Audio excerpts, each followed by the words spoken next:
Turn on to BBC One as the world's top athletes face the greatest challenge of their careers, the battle for Olympic gold.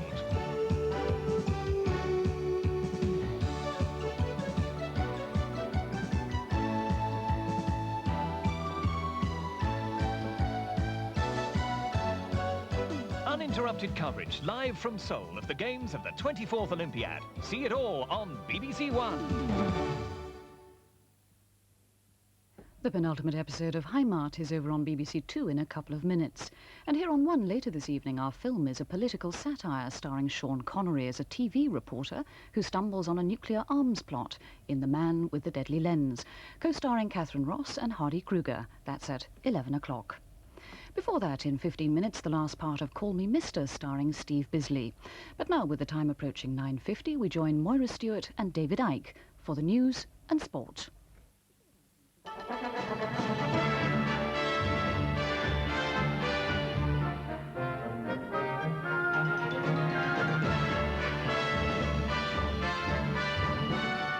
Bombs and hijackings in Northern Ireland after an IRA man is extradited from the south. Robert Russell, who escaped from the Maze prison 5 years ago, is back there tonight. The American missile that brought down an Iranian airliner in the Gulf. We had him, got it. That was a dead on. The Iranians allow a Briton held on spying charges to see a British diplomat. Good evening. The extradition of a wanted IRA man from Dublin to Northern Ireland has been followed by a day of bombings, shootings and arson across the province. 8 bombs went off, 2 in Londonderry this morning, and later 6 more in Belfast. This evening in Newry, soldiers detonated a bomb in a taxi. Altogether, at least 4 people have been hurt, including a 2-year-old child, though none seriously. The police said some people seem intent on reducing the quality of life in West Belfast to that of Beirut at its lowest. Tonight, Robert Russell is back in the Maze prison. He's accused of breaking out from there 5 years ago while serving a 20-year sentence for attempted murder. Russell's journey from Dublin back to the north started before dawn at 4:45. He was driven out of Mountjoy jail at the rear as Republican demonstrators scuffled with the police at the front. He was then driven from Dublin to the border in a security convoy, arriving just south of Killeen at 6:15. A demonstration there, several hundred strong, was also given the slip. Russell was transferred to British hands and flown by helicopter to Lisburn for the court appearance at about 7:30. Our first report comes from Andrew Taylor in the Irish Republic.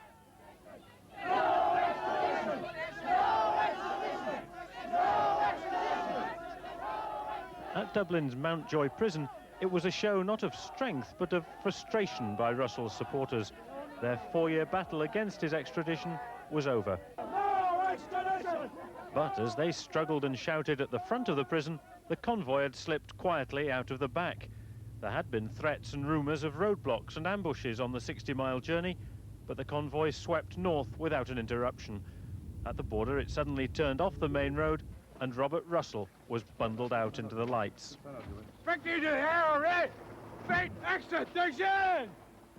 Still shouting, he stood on the border just 6 hours after finishing one prison sentence in the Republic and faced the men who were to take him north to another sentence there. He shouted abuse while the RUC detectives quietly but formally arrested him. Connection with your escape. Come on. That's the Republican slogan, "Our day will come." Today, though, belonged to the detectives. They hustled him back into Northern Ireland. Russell was back on UK soil now, but the police and soldiers wanted him safely away from the border area and without delay. The army helicopter was on the ground only a few seconds. Russell's shouts were drowned by the rotors and he was manhandled on board. He was on his way back to the UK courts and back too to the bulk of a 20-year jail sentence still to be served. Demonstrators opposed to the extradition had threatened to block the main border crossing. By midnight, despite heavy rain and a security alert throughout the area, several hundred people carrying placards and banners had gathered there, including Robert Russell's sisters, Rosaline and Jane. Irish police brought in riot shields and reinforcements as the tension rose. When they tried to move the metal barriers back to clear the road, scuffles broke out between the police and the demonstrators. From the back of the crowd, stones were thrown and the riot police charged. A handful of people were slightly hurt as the protesters scattered in confusion.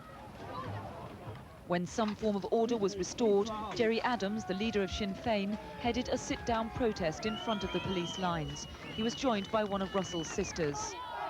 This demonstration would undoubtedly have been larger, but for one of the biggest security operations mounted on both sides of the border for years. Many people were turned back before they could get anywhere near. At first light, it became clear the security forces had maintained the upper hand, as a British helicopter was spotted in the distance. The object of the demonstration was back in the hands of the RUC on his way to a British court. Robert Russell has been handed over to the British administration in the 6 counties. Shame, shame, shame, shame. Extradition battle is not over. Robert Russell appeared before a special sitting of Lisburn magistrates before he was returned to the Maze prison 5 years after the mass breakout. This was the IRA's concerted answer to Russell's extradition. A car bomb in Derry damaged St Columb's Church of Ireland Cathedral and nearby houses. There were other bombs and hoaxes. At one point, both bridges across the River Foyle were closed. In Belfast, vehicles were hijacked and set on fire. These buses were on the Falls Road.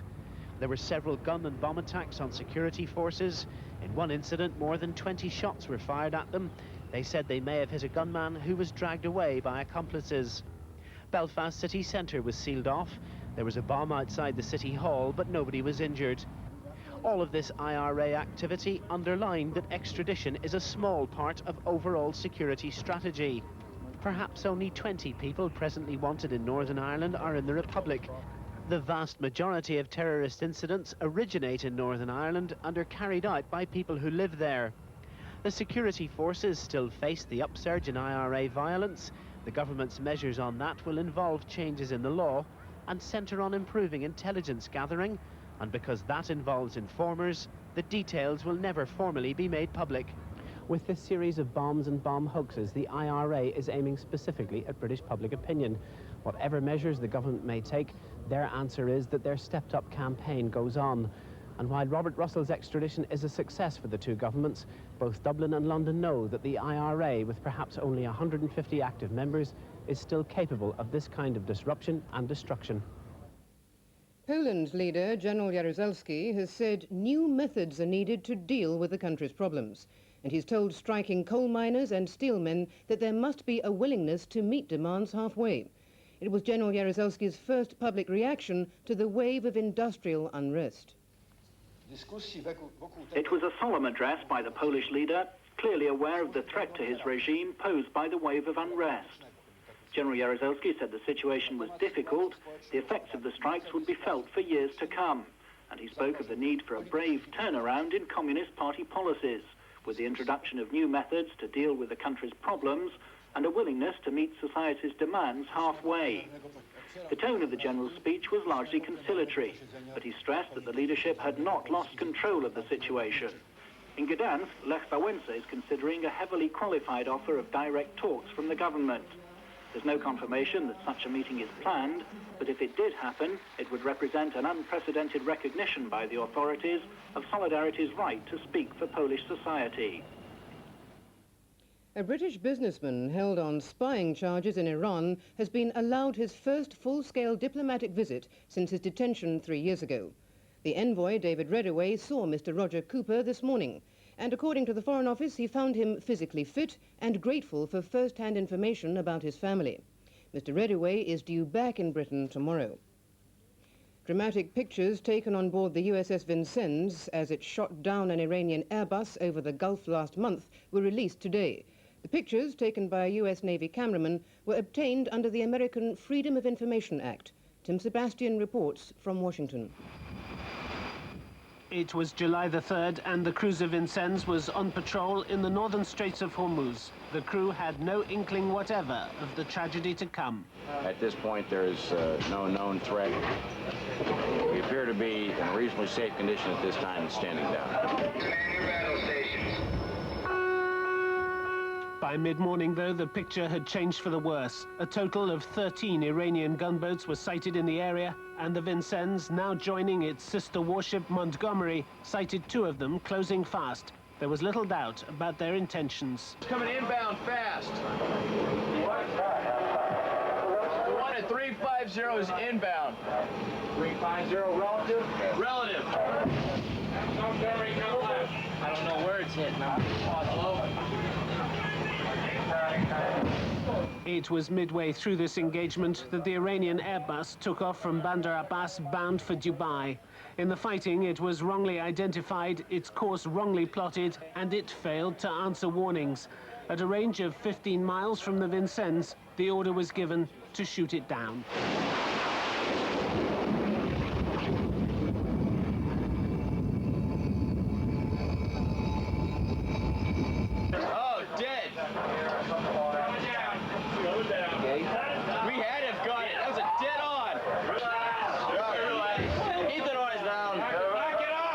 The jubilation was short-lived, and a heavily subdued Vincennes crossed into the Iranian declared war zone to search for survivors. The ship returns to the US next month, not in triumph. The English Football League season began today. Here's David Icke with the sports news. It was a day of hat-tricks too. John Aldridge scored 3 times as the champions. Liverpool won 3-0 at Charlton with his would-be replacement Ian Rush on the substitutes bench.